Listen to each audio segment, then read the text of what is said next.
Hey guys, welcome to Whiskey. I'm Jeff. This is a channel where I offer my thoughts and opinions on a specific whiskey, and if you stick around to the end, I'll be giving it a score as well. If that sounds interesting, hit subscribe down below, and with that out of the way, let's jump into our review. Today we're looking at the Glen Moray 18-year-old. Stick around.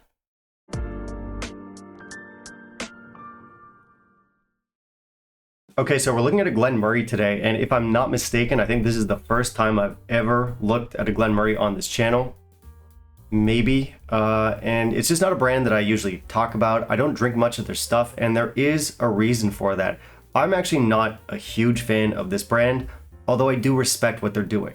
What I mean by that is they're one of the most affordable whiskeys on the market today, whether it's age-stated, non-age stated. They're a very budget-friendly brand, and I think for the money we're paying, generally speaking, their whiskeys are pretty solid. So they're a great option for people who are looking for a decent pour at a decent price. However, I admit I am a whiskey snob. I do think their whiskeys are competent. I think their whiskeys are generally nice, but they can be, let's say, a little bit generic, easy, pleasant, but maybe on the forgettable side. And listen, to their credit, I've never had a bad Glen Moray. Their whiskeys are always accessible prices, accessible flavors. They produce a variety of styles. And I mean, the fact that they don't overcharge is not common in the whiskey world. So I respect what they're doing. But for me, there's often just not enough going on in their whiskeys. If you're a snooty snob like me, you're probably looking for something a little bit more challenging. You want something with more personality, more flair, something that's maybe challenging, edgier, bolder, whatever. And that's just not what Glen Moray does. They tend to play it safe, but again, very good pricing and, good on them. But personally, it's just not a brand that I buy very often. It's not a brand that I reach for very often. But this is one that was recommended to me quite a few times by people in the comments and patrons. And obviously I can't get to everything that gets recommended to me, but this one did have me interested. This one's matured in American oak casks, many of which were first fill, and that's actually quite rare because as far as I can tell, there is absolutely no sherry influence in this whiskey. And when you look at 18-year-old whiskeys, the vast majority of 18-year-old whiskeys are going to have at least a touch of sherry. So the fact that this doesn't is pretty refreshing.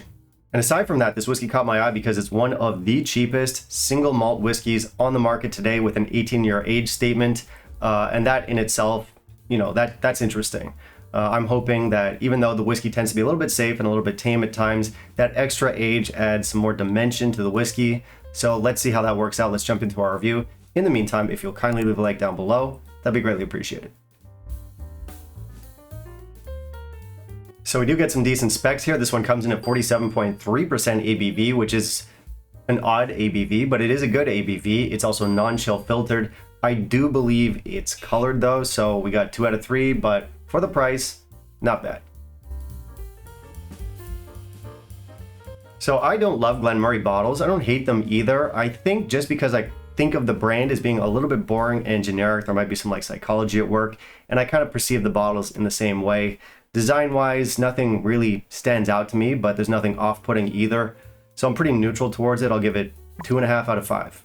The bottle does say that it's non-chill filtered, but it doesn't mention anything about color. We also get some tasting notes, but that's only if you can read it. The back label has this extremely faded brown text against a dark blue background, and it's really hard to make out the words. I'm not sure if the picture there is doing it justice, but it's not very clear. Information is okay. Bottle is okay. I did add a splash of water to this. On the nose, we get stuff like honey, malt, brown sugar. We get lots of orchard fruits. I'm getting pears. There's candied apples here. There's Mirabelle plums, those yellow plums, starfruit, lemons, lots of yellow fruits in here. There's also some fermented notes. I'm getting nutmeg, butterscotch. This is a bright, bourbon matured, candied fruit kind of nose. It's nice. The palate and finish start off pretty sweet. I get powdered sugar sprinkled on apple pie. There's lemon tart here. There's a floral honey. There's heather. I get a strong tea note in here, but not traditional tea notes. This is more like those fruity, sleepy time teas, maybe even a bit of chamomile. And that leads into a medium finish on berries, lavender, and some gentle vanilla. Okay, so this stuff is good. It's the best Glen Moray I've ever had, although admittedly that's not saying too much. Like I said earlier, their whiskeys are safe, accessible, and a little bit unimpressive. And this kind of carries on that tradition. It's a solid 18-year-old. It is a nice 18-year-old. Impressive? No. Still, I do think the age elevates it over the rest of the range. Now, of course, I've not tried every single Glen Moray out there. They do have a 21-year-old. I haven't tried that. There are some cast strength. I think they're called warehouse releases in the UK, and I hear those are really good. I haven't tried those either. So again, of the ones I've tried, this is the best. This does give us more complexity than the rest of the range. There's more like elements that we can grasp onto here. I like those tea notes, kind of like fruit tea, chamomile type notes. Those were interesting. I like the powdered sugar. The floral notes are nice. These are all good flavors. That being said, this one's not a generic whiskey, but it comes dangerously close. It's borderline. I do think it has enough interesting things going on, but barely. And when you talk to people about this whiskey, the first thing they'll always bring up is the price and how this is good for the price. And yes, that's absolutely true.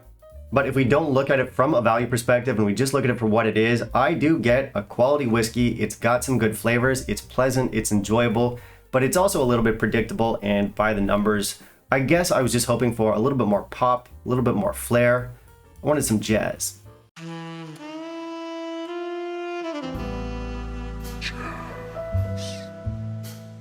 It's safe, it's easy, it's predictable. Personally, it's not my go-to style, but it is very nice. But for me, if I'm looking for an affordable 18-year-old, I'd probably turn to Deanston 18 first. In my market, it's roughly the same price, and I think it's a little bit more interesting and characterful. So this is a tough one to review because for me, it's not a standout in the 18-year-old category, but it being 18 years old, it is better than a lot of younger whiskeys, and it's very affordable. It's not doing anything wrong. I just wish I had more of a visceral reaction to it. Still, I am going to give it a decent score. I'm going to land on 84 here. And keep in mind, that's from the perspective of a self-described snob. And of course, being a snob is not good. I shouldn't be a snob, but I am. I've had a lot of whiskey. I review a lot of whiskey for this channel. I'm deep in the scene. So I say this with absolutely no humility at all. I have high standards. All joking aside, it's good. It's got a nice age statement. The price is right. The specs are good. The flavors are there. It's just that the whiskey kind of, it's not generic, but it flirts with genericness, genericism, genericosity. That's the one. Genericosity. Nailed it. But hey, it does get a lot of things right. Don't listen to me. In fact, don't listen to anyone who drinks whiskey like this. So while it's not great, I do think it's a solid enough 18-year-old, especially if you're not a pretentious whiskey tuber like me. The price is right, goes down fine, nice flavors. It's recommended. So naturally, I am going to say this is good value. In my market, this sells for about 65 American, roughly 50 pounds. And for that, I think it's worth every penny. And I am enjoying the bottle. And I probably would come back to it. I won't be rushed to come back to it, but I will come back to it eventually. It's not the best. And as I said, the Deanston 18 is about the same price. At least it is in my market. And I do prefer it. I think it's a more interesting whiskey. But if you want more than one 18-year-old on the shelf, but you don't want to overspend, this is a great option. And on its own, by its own right, it's good whiskey. Alright, that's it for me today, guys. Thank you very much for watching. If you want to help support the channel, I do have the Patreon. Otherwise, you can like, comment, and subscribe. And I do want to hear from you. What are your thoughts on the Glen Moray 18 here? You can let me know down below. Also, down below in the comments, you can tell me what you want to see me review next, and I'll keep it in mind for my upcoming videos. Bye, guys.